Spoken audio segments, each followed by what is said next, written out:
Hello everyone. Welcome to Daily Current Affairs series. Today we will discuss about 24th May current affairs. Myself Sunny Sandeep. Welcome to my channel Gear Up for Group 1 exam. Let us discuss the current affairs. The first one. All backup data deleted, said by US based data analytic firm Sprinkler.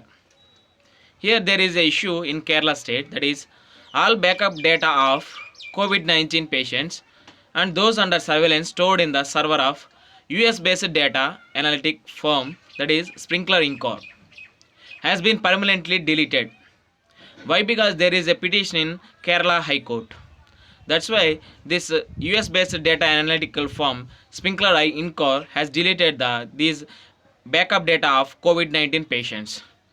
Here, in addition to that, the state government in its reply said as the entire data had been transferred to the government-owned cloud web space in Amazon Web Services, managed and controlled by the Center for Development of Imaging Technology, that is CDIT. The backup data should be destroyed. Here there is a government owned cloud service, that is Amazon Web Services. That data is now transferred to that Amazon Web Services.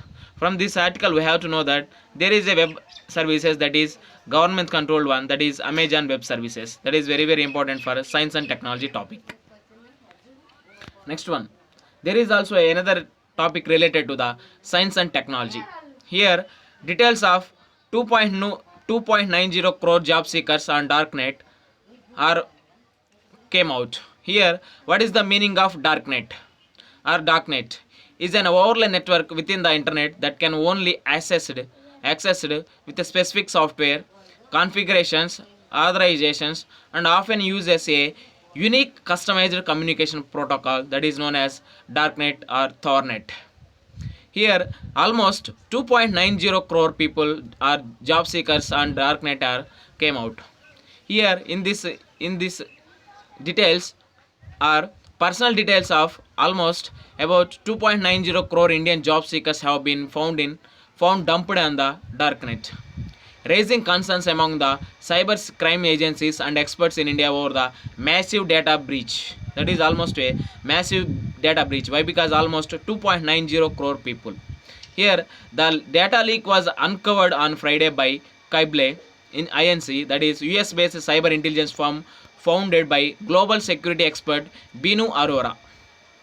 This is unearthed by the Cyber Inc., that is US-based cyber crime intelligence. Here, this breach includes the sensitive information like such as email, phone number, home address, qualification, work experience, etc. Here, cyber criminals are always on the lookout for such personal information to conduct various nefarious activities such as identity thefts, scams, corporate espionage. In addition to that, some bank frauds also. That's why we have to put our data in our safety manner. Here, I want to add some more point. Don't post personal things or personal information in any social media that will lead to bank frauds or identity thefts or scams and corporate espionage. Next one, Latin America is the new epicenter said by the World Health Organization. Here, almost cases are increasing in day by day. In the world, if you see the world cases, almost 5.31 million cases are recorded at. 5.31 means almost 50 lakh cases are recorded in the world. In that, almost record cases are 20 lakh. Here, deaths, if you see the fatality case, that is deaths are almost 3,42,000 cases. Here, Latin America, South America is a new epicenter of the COVID-19 pandemic. The World Health Organization has declared as US President Donald Trump intensified his push to reopen the reeling American economy. Here, if you see the topmost 5 countries with COVID-19 more cases, they are United States with 1.66 million cases, after that Brazil, after that Russia, after that United Kingdom, and fifth one Spain. These are the top 5 countries having more number of COVID-19 cases. Here the Brazil led surge across the South America, its death toll passing 21,000 on Friday from 3 lakh 30 30,000 infections. Here the third highest caseload of any country in pandemic that has infected with the 5.2 million globally and killed more than the 3,38,000. Here this right side I have given a chart that is present data. It is one. Now I am explaining the previous one from the Hindu newspaper. What we have to know this one, Latin America is with more cases. We have to see that what happened there. Next one, China suggests that shift in BRI approach. Here, what is the meaning of BRI? That is Belt and Road Initiative approach. Here, there is every country is stating that this BRI initiative is about debt concerns or debt trap. Here, what is the meaning of Belt and Road Initiative? That is the Belt and Road Initiative, that is BRI or B&R, is globally development strategy adopted by the Chinese government in 2013, involving the infrastructure development and investments in the nearly 70 countries and international organizations also. This is the meaning of Belt and Road Initiative. Here, China has hinted at a shift in how it will pursue its significant Belt and Road Initiative amid growing the concerns about the debt repayments from the many partner countries because of the COVID-19 pandemic. Here, we are seeing that there is a economy fallout throughout the world due to the COVID-19 pandemic. That's why China has hinted that a shift in how it will pursue its signature Belt and Road Initiative amid growing concerns about the debt repayments. Here, China will focus on quality in the joint pursuit of BRI.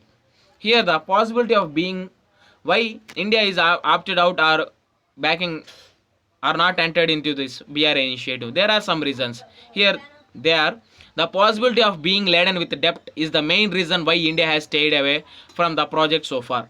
Here, underline the word debt.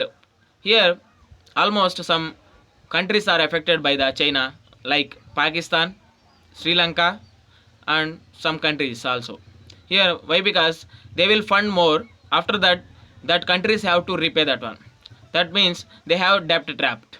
Here there is also another one, that is connectivity initiatives must follow principles of financial responsibility to avoid projects that would create an unsustainable debt burden for communities.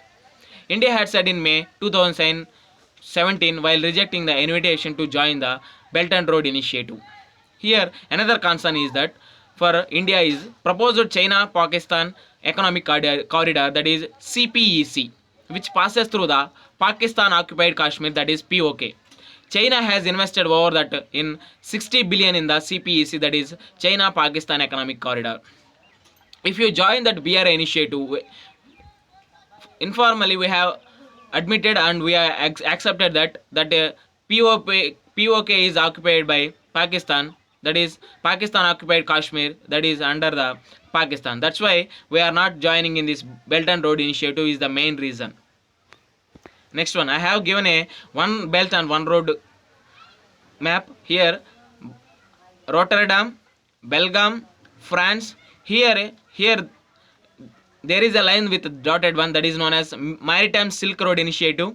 Here with a dark line, that is Silk Road Economic Belt. Here Silk Road Economic Belt are France, Belgium, Rotterdam, Germany, Poland, Moscow, Istanbul, Tehran, Dushanbe, Altamay, Bishkek, Urumqi, Horogas, Xi'an, Langzhou. These are the countries. Here in Maritime Silk Road Initiative are Fuzhou, Guangzhou, Xinjiang, Haikou, Malaysia, Kuala Lumpur, Colombo, Kolkata, Nairobi, Kenya, Djibouti, Athens, and Venice. These are the Maritime Silk Road Initiative. This is very important one. Please read again once again. Here another article, that is targeted and tough control measures helped in Sri Lanka arrest virus spread. Here if you see that COVID-19 cases in Sri Lanka stand out 1070 only. Why? Because 1000 cases are recorded in that one only, with almost 660 recorded. That means almost 400 active cases are only there. Here death case fatality rate also 9 only. That means 0.08% only. Here how it managed that is targeted and tough control measures rather than a generic template based on literature that helped on the island nation arrest the pandemic spread. Here, Sri Lanka remains among the least affected countries in South Asia, that is, along with the Nepal, Bhutan, Myanmar that have recorded under the 1000 positive cases so far. If you see the measures taken by the Sri Lanka, that is aggressive contact tracing, early quarantine measures, and strict curfew, over the 60,000 violators arrested so far helped put a wall between the virus and country's elderly and ensured a low death rate, that is of about 0.8% only. Otherwise, with a rapid aging population, it will record the cases more than India also. Next one, extended loans without fear of 3 C's. Here, what is the meaning of 3 C's? That is Central Bureau of Investigation, another one Central Vigilance Commission, that is CVC, that is another one C is CAG, that is Controller and Auditor General of India. Here, these are the 3 C's said by our Finance Minister Nirmala Sitharamanji. Here, Finance Minister Nirmala Sitharamanji on Saturday said banks had been asked to extend the loans automatically to eligible borrowers without fear of 3 C's, that is CBI, Central Bureau of Investigation, CVC, that is Central Vigilance Commission, and CAG, that is Controller and Auditor General of India. Here, it is as a part of 20 lakh crore stimulus package, economic package, the government has announced the Emergency Credit Line Guarantee Schemes, that is ECGLS, that is worth of 3 lakh crore for the MSME sector, medium, small and micro enterprises sector hit hard by the COVID-19 crisis. Here we have seen that there is a crisis that of MSMEs. That's why our Finance Minister Nirmala Sitharamanji announced a 20 lakh crore stimulus package for the MSMEs. That's why banks, she is asking for that banks should automatically eligible for the extend the loans to this without fear of these threes. Here I have one personal suggestion. Banks have to give without this fear of these threes, but banks have to ensure that they have to give some genuine customers or genuine MSMEs only. Then only we will curb the default in nature. Next one, domicile rules for the Jammu and Kashmir. We have seen that last year NDA government repealed that is Article 370. After that, now Jammu Kashmir is free state. On March 31st, the Ministry of Home Affairs issued the Jammu Kashmir Reorganization, that is Order 2020, by publishing a Gazette notification. Through the order, the MHMA added the 109 laws and repealed the 29 laws of the erstwhile state of Jammu and Kashmir. Here, MHA amended the 2010 legislation, that is Jammu Kashmir Civil Services Decentralization and Recruitment Act, by substituting the term permanent residents with the domiciles of UT, that is Union Territory of the Jammu and Kashmir. Here, what this 2010 Act says. Here, the 2000 Act pertain to employment in civil services comprising district, divisional and state cadre posts. Earlier, only permanent residents of Jammu Kashmir were eligible to apply for the gazetted and non-gazetted posters. After that, these domicile rules are changed to that. Again, adoption of Jammu and Kashmir Reorganization Order 2020. By that domicile rules, we can apply for another states also, another state people also apply for these gazetted and non-gazetted posts in the Jammu and Kashmir. Next one, I have promised to make a previous paper analysis, that is UPSC Prelims 2019. Here, which of the following adopted a law on data production and privacy for its citizens known as General Data Protection Regulation, that is GDPR, in April 2016 and started implementation it from the 25th May 2018. Here options are given here. The first one Australia, second one Canada, and third one European Union, and D United States of America. Here we know that EU General Protection, that is General Data Protection Regulation Act, that is on 25th May 2018. That is our correct option is the European Union, that is option C. With this we can conclude our video. Thanks for watching. Like, share and subscribe to my channel.